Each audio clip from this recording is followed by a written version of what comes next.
Hai, perkenalkan nama saya Sophia Rodatun, pembaca nomor 2. Hai, perkenalkan nama saya Arita Sufiani. Saya sebagai pembaca ketiga. Hai, perkenalkan saya Zira Sufianti. Saya sebagai pembaca keempat. Hai, saya Tiara Diana sebagai pembaca kelima. Selalu menjaga kesehatan ya, walau di rumah.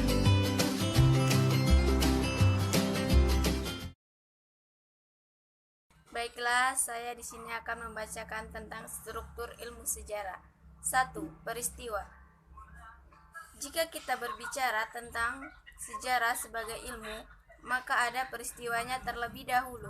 Peristiwa ini adalah hal yang lebih aktual atau hal yang sudah berlalu. 2. Evidensi. Terlihat jejaknya, ada juga yang tidak bisa lengkap. Jadi ada dua sisi yang berlawanan. Yang satu bisa kita telusuri jejaknya, yang lainnya tidak lengkap jejak-jejaknya. 3. Interpretasi atau deskripsi.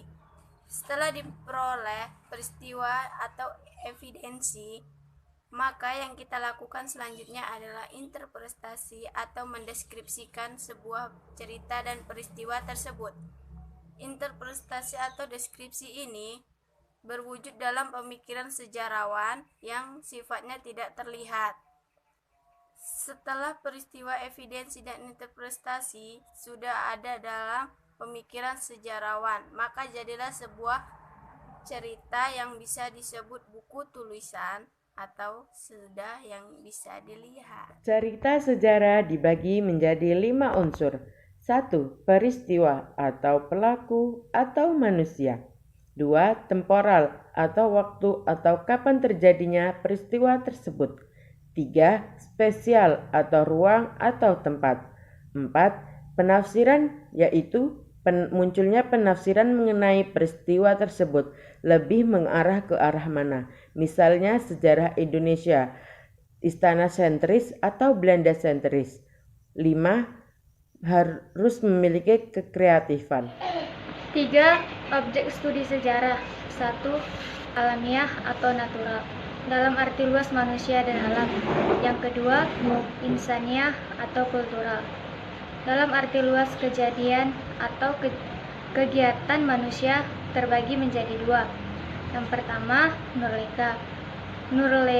Nuruleka atau sebelum ditemukannya tulisan. Yang kedua, sejarah atau setelah ditemukannya tulisan. Selanjutnya adalah kriteria ilmu sejarah. Terbagi menjadi 6, yaitu yang pertama, sistematis. Maksudnya, suatu ilmu harus disusun dan dilaksanakan secara berurutan sesuai dengan pola dan kaidah yang benar, dari yang mudah dan sederhana sampai yang kompleks. 2. Koheren. Maksudnya, taat akan asas yang berlaku, misalnya asas sebab akibat. 3. Valid adalah cara memperoleh ilmu dilakukan melalui alat ukur dengan tingkat keabsahan atau validitas yang tinggi, baik secara internal maupun eksternal. Yang keempat, objektif, berarti sesuai fakta atau apa adanya. Maksudnya, suatu ilmu di sini harus dapat menjauhi aspek-aspek subjektif, yaitu tidak mencampur adukkannya dengan nilai-nilai etis. Yang kelima, mempunyai hukum dan generalisasi. Ada dalil sejarah yang bisa kita ketahui, seperti sejarah itu bergerak secara linier, siklik maupun siklus. 6. Dapat diprediksi.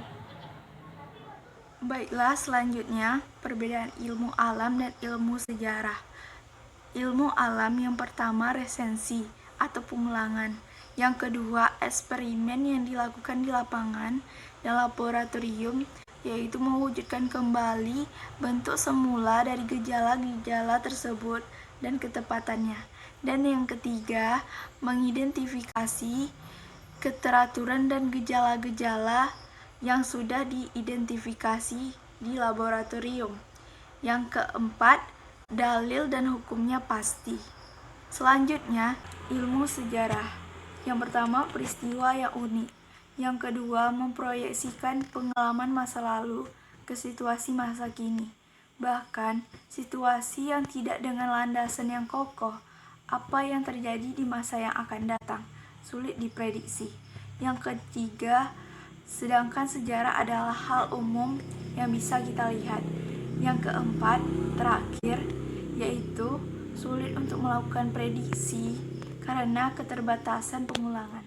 Karakteristik ilmu sejarah. 1. Sejarah bersifat ruang dan waktu. 2. Bersifat diakronik dan sinkronik. 3. Ideografik atau lebih bermacam-macam. 4. Partikularistik khusus. 5. Malik atau terjadi sekali. 6. Sumbernya terbatas. 7. Tidak dapat diukur. 8. Tidak bisa diprediksi. Itulah hasil presentasi kelompok kami pada hari ini. Bagi teman-teman yang kurang paham atau materi kami yang sulit untuk dimengerti, silakan bertanya. Kami beri waktu beberapa menit.